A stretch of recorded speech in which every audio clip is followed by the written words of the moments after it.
What's up, everybody? I'm Matt. This is the 10-Minute Bible Hour podcast, and we are inching our way through the book of Matthew, one little chunk at a time every weekday morning. Right now, we've been inching our way through the first part of Matthew 20, and this, I think, really deep water, very important parable about this landowner who goes out and hires a bunch of people to work in his vineyard over the course of the day. And he makes a deal with people at the break of day. And it's like, hey, I'm going to pay you a day's wage. Come work for me. But then he keeps hiring people at like 9, noon, 3, and then with an hour left to go at 5, he keeps hiring people. In the end, he pays them all the exact same full day's wage.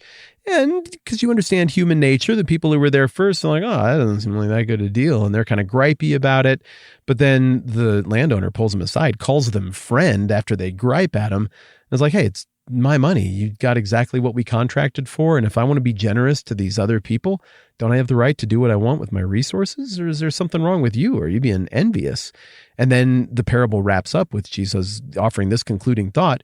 He says, so the last will be first and the first will be last. But that dynamic there that we talked about a whole bunch yesterday of the landowner talking with the people he employed earliest in the day and calling them friend and laying out his motivations and telling them, like, I set this aside for you and I did exactly what I said I would do. I followed through on that.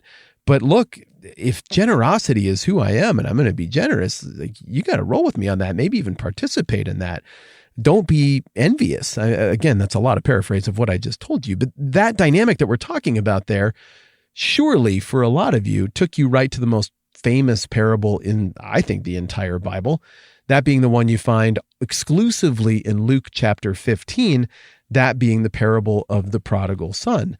Or the parable of the lost son is maybe even a better way to describe it, because in Luke 15, the whole context here is lost stuff. You get 3 parables with diminishing ratios of how much is lost and how much is still held on to and present. In the first of those 3, you got 100 sheep. 99 of them are still present. One of them wanders off. The good shepherd goes out and finds the one and is super happy about it. And there's a whole bunch of rejoicing about finding that one, maybe even more so than the fact that the 99 are still right where they were supposed to be. And then we take that down an order of magnitude. It's something I think I said wrong the other day. We were talking about, 2 orders of magnitude? And I think I described it as 1 on this podcast. I'm a monster. We go down an order of magnitude, and now there's a woman who has 10 silver coins, and she loses one of those, and she lights her lamp, which costs money to do because you got to burn that oil, and she looks all around until she finds the one, and she's really excited and lets her neighbors know that I found that one that was missing. And there's this notion of rejoicing. Now, there's a ton of rejoicing in the first one when only 1% is missing.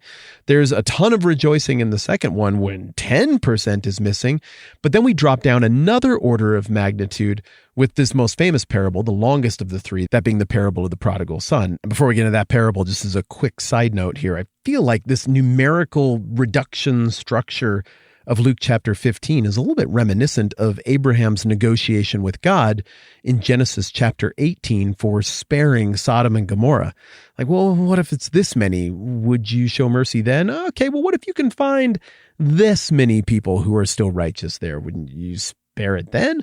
Well, what if you could find only this many? And it looks like there's a very human exchange there. There's some more profound theology in terms of what God is actually doing there going on.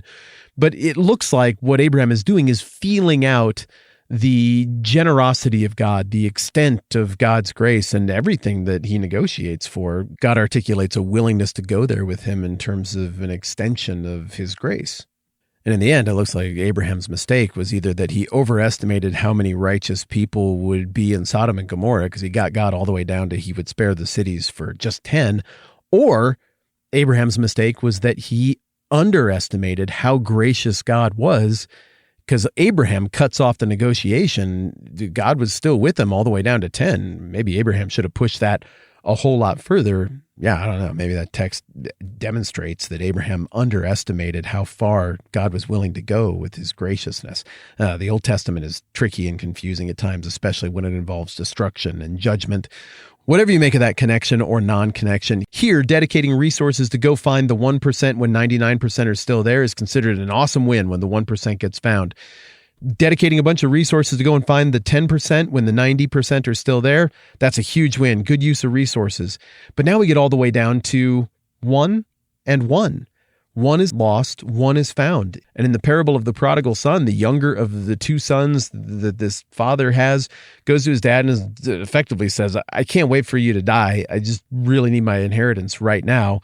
Give me it. And the father's like, okie dokie. And he gives it to him, and the kid goes and blows it on stupid stuff and wild living. And he ends up living with pigs, and he has a horrible job, and it's going to eventually kill him. This isn't going to work out. And the kid comes to his senses, and he's like, my dad's servants live way better than I live right now. I'm going to go back and just beg him to take me on as the lowest of his servants. But then while the kid's still a long ways off from the property, coming back in shame, the father sees him. So he must have been sitting there looking for him.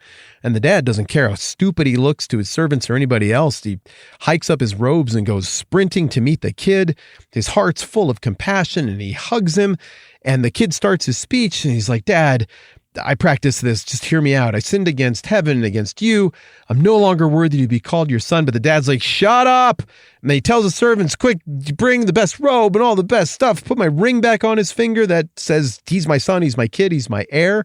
So, I mean, with that ring, he's declared that he's his heir again, which, I mean, awesome for the younger son. Maybe bad deal for the older son, because I don't know where the other half of that inheritance that this kid just re-inherited is going to come from. The dad's like, I don't care about any of those logistics. Bring the fatted calf. We're having a feast. My kid was dead, and he is back alive, my friends. And so they're celebrating. And then, of course, the worker, metaphorically, who's been there from the very beginning of all of these things and has done what he's supposed to do all along, is like, Dad, come on. What the heck? The oldest son, who reminds me a lot of me when my dad was generous to people and didn't take me to Showbiz Pizza, is like, I'm good. I've done all the things you want. Like, I'm a Christian, and I go to church, and I support all of your things, and I don't listen to bad music, and I'm a very, very good boy. I obey and do all of the right things. And like, this person is an idiot, and they wouldn't have done stupid stuff to put themselves in this position. And we don't have, like, what are you doing? And then in all three of these parables that we're comparing, the one about my life with my dad, in this parable, the prodigal son's dad, in the parable of the landowner and the day laborers, the landowner, all three of them, instead of being mad that the one who was there from the very beginning the whole time is grumbling against them, they instead are immediately patient and gracious, and they turn over their cards and they reveal their heart and their priorities and their compassion for the people who were late to the party or who were getting it wrong, but also their compassion and their care for those of us who were there from the beginning. And this parable of Luke 15 with the prodigal son, the dad tells the kid in response to this, like, you're my kid, and I love you, and everything I have is yours. Whether it's me, whether it's the prodigal son's older brother, whether it's the day laborer who got there first, when the provision you receive and count on has been long established, when you've been in for a long time, it's really easy to forget that you were once an outsider too. You once didn't work there, but now you do. You once weren't born, but then you were brought into the world and brought into the family. All three of these parables, two of them Bible, one from my life, demonstrate that entitlement is a very easy sensation to feel. And in both of these Bible parables that we look at, it's left ambiguous as to how the one who is established responds to the conversation they have with the good father, the good master, where the good father or the good master turns over their cards, reveals their values, reveals that this same character that is provided for you is the exact same character that is providing for this outsider, this one who is in great need. It's ambiguous as to how these well-established characters respond to this revelation of the father or the master's priorities and compassion. I like to believe that they both saw it, had their hearts softened, and were changed by it, and gave away what had been given to them, having been humbled and changed by the experience.